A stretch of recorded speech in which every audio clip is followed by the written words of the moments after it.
अभिमन्यु एक महान योद्धा महाभारत युद्ध में अपनी वीरता और साहस के लिए जाना जाता है। अभिमन्यु के साथ होने वाले षड्यंत्र के बारे में भगवान श्री कृष्ण को पता होने के बावजूद उन्होंने उसे बचाने के लिए सीधे हस्तक्षेप करने से परहेज किया। आखिर क्यों भगवान श्री कृष्ण अपने ही भांजा अभिमन्यु को कौरवों के हाथों मरने दिया?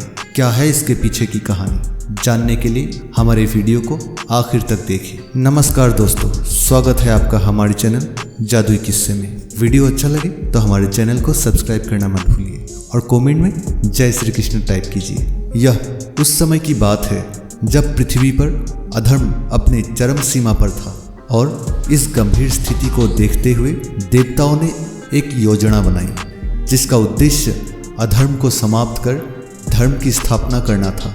उन्होंने निश्चय किया कि भगवान विष्णु कृष्ण के अवतार में पृथ्वी पर जन्म लेंगे।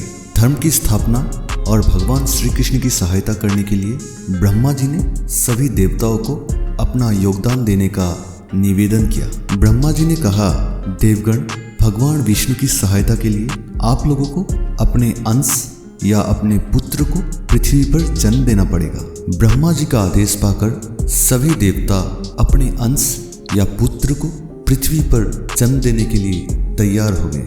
परंतु जब चंद्रदेव को ब्रह्मा जी के इस आदेश के बारे में पता चला तो वे व्याकुल हो उठे, क्योंकि अब उन्हें भी अपने पुत्र वर्चा को पृथ्वी पर जन्म लेने के लिए भेजना पड़ेगा। चंद्रदेव ब्रह्मा जी के आदेश का विरोध करने लगा, क्योंकि वो अपने बेटे से दूर नहीं रह सकता। जब सभी देवताओं को चंद्रदेव के इस विरोध के बारे में पता चला तो वे सभी चंद्रदेव को समझाने पहुंचे और कहा, चंद्रदेव, ये परमपिता ब्रह्मा का आदेश है जिसका उल्लंघन हम नहीं कर सकते और धर्म की स्थापना हेतु अपना योगदान देना सभी देवताओं का परम कर्तव्य है। कृपया आप इसका विरोध मत कीजिए। सभी देवताओं का निवेदन सुन चंद्रदेव अपने पुत्र वर्चा को पृथ्वी पर जन्म देने के लिए सहमत हुए, परंतु उन्होंने एक शर्त रखी। शर्त यह थी कि उनका पुत्र अधिक समय के लिए पृथ्वी पर नहीं रहेगा और महाभारत के युद्ध में पांडवों के पक्ष से युद्ध करेगा। वह अत्यंत शक्तिशाली और शूरवीर होगा और पूरे दिन युद्ध करने के पश्चात सायाकाल में अपने नश्वर शरीर को त्याग कर स्वर्ग आ जाएगा। ब्रह्मा जी ने चंद्रदेव के सभी शर्तें स्वीकार कर ली। इसके पश्चात चंद्रदेव के पुत्र वर्चा अर्जुन के पुत्र के रूप में पृथ्वी पर जन्म लिया और जिनका नाम था अभिमन्यु। भगवान श्री कृष्ण की शिक्षण में अभिमन्यु युद्ध कौशल में पारंगत और परम प्रतापी बना। अभिमन्यु अपने माता के गर्भ से ही युद्ध कौशल सीख लिया था। अपने माता के गर्भ में रहते समय ही अभिमन्यु अपने पिता अर्जुन से युद्ध कौशल की ज्ञान ले रहा था। एक बार जब अर्जुन अभिमन्यु के माता सुभद्रा को चक्रव्यूह तोड़ना सिखा रहा था, आधे में ही सुभद्रा को नींद आ गई और चक्रव्यूह से बाहर निकलने का तरीका नहीं सीख पाया। इसीलिए अभिमन्यु को सिर्फ चक्रव्यूह तोड़ने का ज्ञान मिला, उससे बाहर निकलने का ज्ञान उसे नहीं मिला और बाद में जाकर यही अभिमन्यु की मृत्यु का कारण बना। महाभारत के युद्ध में पांडव सेना के नाश करने हेतु कौरवों ने चक्रव्यूह की रचना की। एक योजना के तहत उन्होंने श्री कृष्ण और अर्जुन को रणभूमि से दूर कर दिया। कौरव सेना के चक्रव्यूह पांडव सेना का नाश कर रहा था और इस चक्रव्यूह को कोई नहीं तोड़ सकता था सिवाय अर्जुन के।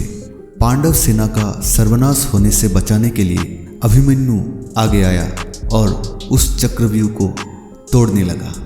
अभिमन्यु चक्रव्यूह के अंदर प्रवेश कर गया, परंतु अभिमन्यु को चक्रव्यूह से बाहर निकलने का ज्ञान नहीं था। अभिमन्यु अकेले ही 6 महारथियों के साथ लड़ा। उन महारथियों में पितामह भीष्म, महारथी कर्ण और द्रोणाचार्य जैसे शक्तिशाली योद्धा भी थे। लड़ते लड़ते वह घायल भी हुआ, परंतु हार नहीं माना। जब अभिमन्यु के सारे शस्त्र टूटकर बिखर चुके थे, अभिमन्यु अपने रथ का पहिया उठाकर भी लड़ने लगा। ऐसे ही अभिमन्यु सायकाल तक लड़ता रहा और लड़ते लड़ते वीर गति को प्राप्त हो गया। अपनी साहस और बहादुरी के कारण अभिमन्यु महाभारत युद्ध का सबसे सूरबीर योद्धा कहलाए। हालांकि भगवान श्री कृष्ण अभिमन्यु के साथ होने वाले इस घटना से अवगत था, फिर भी उन्होंने चंद्रदेव के हट के कारण अभिमन्यु के प्राणों की रक्षा नहीं की। ऐसे ही रोचक और जादुई किस्से के लिए हमारा चैनल जादुई किस्से को सब्सक्राइब करना मत भूलिए। धन्यवाद।